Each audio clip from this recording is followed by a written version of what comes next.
तो दोस्तों WrestleMania weekend हो गया खत्म। हमें क्या कुछ धमाकेदार देखने को मिला। इस वीडियो में हम रेसलमेनिया नाइट 1 को डिस्कस करेंगे। क्या अच्छा था, क्या बुरा था, क्या जबरदस्त था, क्या बेकार था, ये सब जानने के लिए वीडियो एंड तक लाजमी देखें।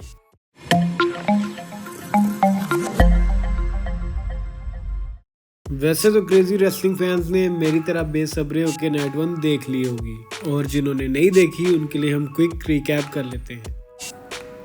WWE के chief content officer Paul Levesque AKA triple H एक शानदार एंट्री मारते हैं और दो लफ्जी बात करते हैं, this is a new era and welcome to WrestleMania. Opening match Rhea Ripley versus Becky Lynch for the women's world championship हुआ।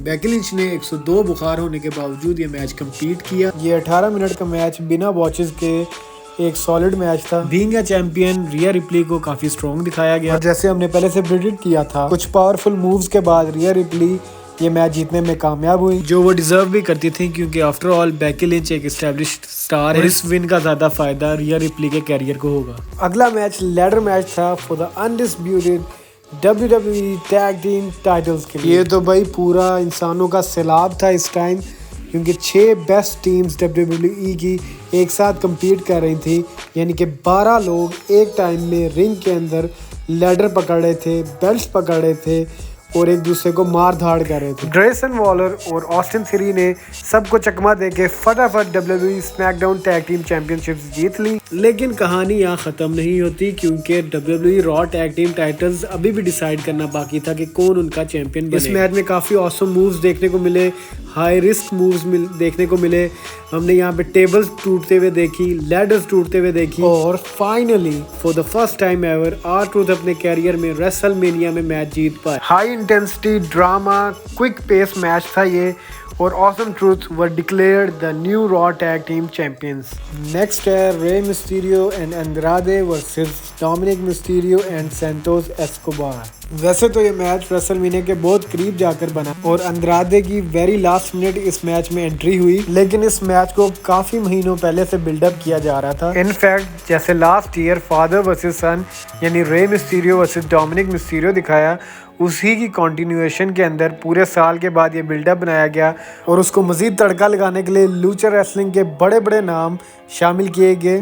जिनको लूचा का नहीं पता, तो ये मैक्सिकन स्टाइल ऑफ रेसलिंग को कहा जाता है। ये 12 मिनट का शॉर्ट मैच था, लेकिन काफी एक्साइटिंग था। काफी कूल स्पॉट्स थे, खासतौर पर जब एंड्राडे और रे मिस्टीरियो इकट्ठे फ्लाइंग डाइव मारते हैं बाहर, और जैसे हमने प्रेडिक्ट किया था कि गुड गाइज ये मैच जीत जाएंगे, और वही हुआ, लेकिन थोड़ी सी मदद के साथ एंड्राडे और रे मिस्टीरियो ये मैच जीत गए। Next match Jimmy Uso versus Jey Uso, brother versus brother. ये लड़ाई थी दो सगे भाइयों के बीच, और ये वो जंग थी जो कभी जे ऊसो जीत नहीं पाया था। मैच में ट्विस्ट तब आता है जब जिमी ऊसो ने बड़ी चालाकी के साथ माफी मांगने का ढोंग रचाया, और जिमी ने जे को सुपर किक दे मारी, लेकिन जिमी को ऐसा करना कुछ काम ना आया, क्योंकि फौरन ही जे ने रिकवर करके स्प्लैश दे मारा और जीत हासिल की। फिर बारी आती है 3 विमेन टैग टीम मैच की। एक तरफ baby faces Naomi, Bianca Belair और जेड कारगिल है, और दूसरी जगह डैमेज कंट्रोल। सारे मैच में बेबी फेसेस ने डोमिनेट किया, और एंड में आस्का की गलती से डैमेज कंट्रोल हार गई। अगला match Sami Zayn versus Gunther for the intercontinental championship. बड़े आए बड़े गए, लेकिन गुंथर को अभी तक कोई हिला नहीं सका था और ना कोई चैलेंज दे सका था। एक कोशिश सैमी ज़ेन ने की। इस दफ़ा सैमी ज़ेन ने भी काफ़ी बहादुरी और दिलगुर्दा दिखाया, लेकिन बहुत जल्द उनको भी समझ आ गया कि रिंग जनरल गुंथर को फेस करना कोई बाएं हाथ का खेल नहीं। गुंथर ने पूरी ताकत दिखाते हुए पावर बम्स और क्लॉथ लाइन्स दे मारी, और तो और सब हदें पार करके गुंथर ने सैमी ज़ेन की वाइफ जो फ्रंट रो में बैठी थी उसका भी मजाक उड़ाया। लेकिन इसी चीज ने सैमी ज़ेन के अंदर नई जान डाल दी, और जिस नेवर से डाई एटीट्यूड के लिए सैमी ज़ेन जाने जाते हैं, और गुस्से में हमने पहली दफा देखा कि उन्होंने वो मूव मारा जो आज से पहले उन्होंने WWE में कभी वो मूव यूज नहीं किया, यानी टर्न बकल के ऊपर से ब्रेन बस्टर, और फिर 2 दफा हलुआ किक मारकर उन्होंने अपसेट कर दिया, और गुंथर का रिकॉर्ड जो 666 दिनों का था उसको ख़त्म कर दिया, और न्यू इंटरकॉन्टिनेंटल चैंपियन बन गए। And finally, Seth Rollins and Cody Rhodes versus Roman Reigns and The Rock. WrestleMania Night 1 का मेन इवेंट, जो कि ओवरऑल WrestleMania हिस्ट्री का सेकंड मोस्ट लेंथीएस्ट मैच था। याद रहे कि इस मैच में ये शर्त रखी गई थी कि अगर ब्लड लाइन ये मैच जीतेगी तो WrestleMania Night 2 में Cody Rhodes blood line rules के अंडर रोमन रेंस से अनडिस्प्यूटेड यूनिवर्सल चैंपियनशिप मैच के लिए लड़ेंगे। और मैच शुरू होते ही सबको पता था कि सेथ एंड कोडी के लिए हालात बहुत मुश्किल हो जाएंगे, क्योंकि रॉक बीइंग फाइनल बॉस अपनी मनमानी कर सकते हैं। मैच के बीच में उम्मीद तब जागी थी जब रोमन ने रॉक को ही स्पीयर मार दिया था, लेकिन जल्द ही ब्लड लाइन ने रिकवर कर लिया। और जैसे पहले से हमें रॉक ने बताया था, एंड में कोडी को रॉक बॉटम मारा, फिर उसके बाद द पीपल्स एल्बो 1 2 3 और ब्लड लाइन ये मैच जीत गई, जिसका मतलब नाइट 2 में भी फाइनल बॉस और रोमन रेंस का राज चलने वाला है। ये तो था रिकैप। अब देखते हैं आज के शो में क्या अच्छा था। New era new intro. Triple H ने शुरू में आकर हमें बताया कि हम न्यू ईरा में दाखिल हो गए हैं, और वो हमें विजुअल से दिखा भी, जिसमें लेजेंड्स और करंट प्लेयर्स के ग्राफिक्स दिखाए गए। ऐसा करना ज़रूरी होता है, क्योंकि कोई भी प्रोडक्ट थोड़ी देर के बाद स्टेल हो जाती है और उसमें नई जान डालने के लिए काफ़ी चेंजेस करना पड़ती हैं, जिसमें एक न्यू थीम, इंट्रो, स्टेज या लोगो हो सकता है। 2 टैग टाइटल्स 1 मैच। वैसे तो रेसलमेनिया में किसी भी टाइटल के लिए लैडर मैच होना कोई नई बात नहीं, लेकिन अब की बार WWE ने पहली दफा यह तजुर्बा किया कि एक ही मैच में 2 टैग टाइटल्स लटका दिए। और वॉलर और थीरी के स्मैकडाउन टैग टाइटल जीतने के बाद भी मैच कंटिन्यू रहा, जब तक दूसरी तरफ से raw tag titles awesome truth ने ना जीत लिए। असल में WWE ने पिछले 2 सालों से टैग टाइटल्स को यूनिफाई किया हुआ था, लेकिन अब क्योंकि ड्राफ्ट का टाइम है तो WWE चाह रही है कि वो ये टैग टाइटल स्प्लिट कर दे। और क्या ही अच्छा तरीका निकाला WWE ने, क्योंकि अगर रॉ टैग टाइटल्स का अलग मैच होता और स्मैकडाउन टैग टाइटल्स का अलग मैच होता तो वो थोड़ा सा बोरिंग हो जाता। रेसलमेनिया नाइट 1 में क्या ज़बरदस्त था। Proper story line. इससे पहले हम क्या देखते थे कि सिर्फ WWE मेन इवेंट या कुछ बड़े मैचेस पर फोकस करती थी और बाकी के मैचेस को एज अ फिलर देखा जाता था, लेकिन न्यू ईरा में अब तकरीबन हर मैच का प्रॉपर बिल्डअप किया जाता है, काफ़ी महीनों पहले से। प्रॉपर टाइम इन्वेस्ट किया गया स्टोरी लाइन्स में, कैरेक्टर्स को बिल्ड किया गया और फिर मैच बनाए गए। और सिवाय एक आधे मैच के जिनका जिक्र हम लेटर ऑन करेंगे, मैचेस की लेंथ परफेक्ट थी, जिसमें क्राउड का इंटरेस्ट बरकरार रहा और रेसलर्स को भी खुल के अपने रिंग टैलेंट का इजहार करने का मौका मिला। Old school drama.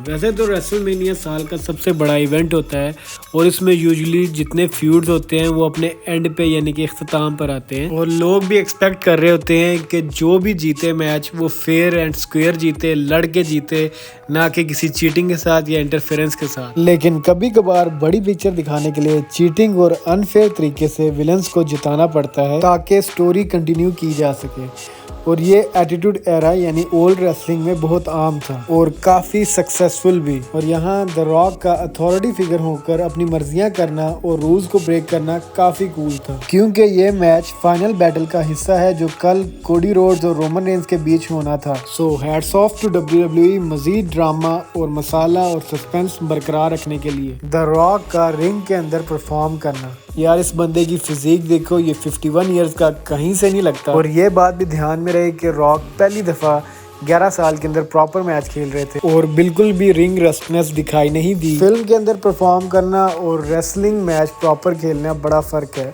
फिल्म्स के अंदर रीटेक, रिकॉर्डिंग, ट्रिक्स और सब कुछ मिलता है, लेकिन रेसलिंग लाइव होती है हज़ारों लोगों के सामने और उसके लिए मैच फिटनेस और स्टेमिना बहुत ज़रूरी है। So hats off to the rock.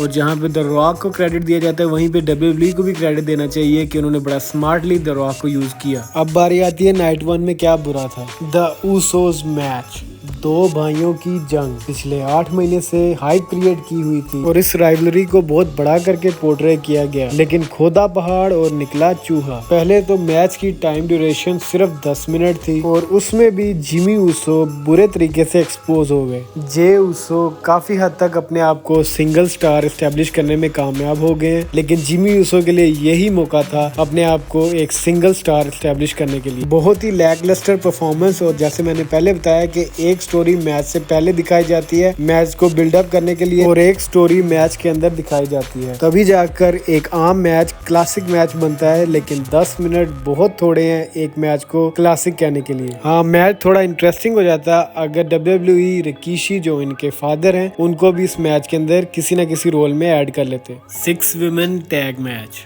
मुझे नहीं समझ लगी कि WWE ने ये मैच क्यों रखा। अगर तो मकसद जेड कारगिल का इंट्रोडक्शन कराना है WWE फैंस को, तो मैच का कोई बिल्डअप बनाते, कोई स्टोरी लाइन बनाते। उल्टा आस्का को, जो फॉर्मर विमेंस चैंपियन रही है, एक जॉबर दिखाया जो उनके कैरियर के लिए बिल्कुल अच्छा नहीं है। और 10 मिनट से भी कम इतना शॉर्ट मैच के साफ पता चल रहा था कि WWE इसे एज अ फिलर यूज कर रही है बड़े मैच से पहले। शो में क्या चीज बेकार थी, लिल वेन की परफॉर्मेंस। वैसे तो नाइट 1 शो बहुत औसम था, लेकिन American rap star Lil Wayne की परफॉर्मेंस बहुत बेकार थी। उनका रैप किसी को समझ नहीं आया, ना सुर ना ताल, सिर्फ लंबे बार। अभी के लिए इतना ही। अगर आपको हमारी वीडियो पसंद आई है तो support, comment, share, subscribe WrestleManiac videos.